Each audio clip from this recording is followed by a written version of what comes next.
आम्ही आलो होतो ते हाय गाइस. यो आम्हाला मोठे कलाकार इथं काय काय उरले साहेब आमचे साहेब तुम्हाला कसं वाटतं ते येऊन एवढ्या खूप भारी वाटतं. महाराष्ट्राचं निसर्ग खूप छान आहे. अप्रतिम आहे. फक्त त्याची एन्जॉय घेता आली पाहिजे माणसांना. लोक आपले जे इतिहास आहे ते इतिहास जपलेला नाही आहे.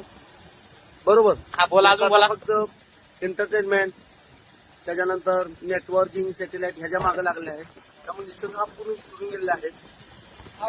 कधीतरी एकदा आपण आता जे आहे हा फोंडा घाट आहे. खूप छान आहे. अप्रतिम आहे. बोला तुम्ही बोलत राहा. असं आपण देवगडचे वरून जे बघण्यासाठी आले हे फोंडा घाट किंवा हा निसर्ग त्यांना विचार कसं वाटतंय सांगा तुम्हाला कसं वाटतंय. एक नंबर. आमचे ओळी साहेब आणि आमचे शरद पाटील साहेब दोन्ही एकत्र आल्यामुळं आम्हाला बरं छान वाटतंय आणि हे निसर्गाचा आनंद घ्या. कसं आहे निसर्गाचा आनंद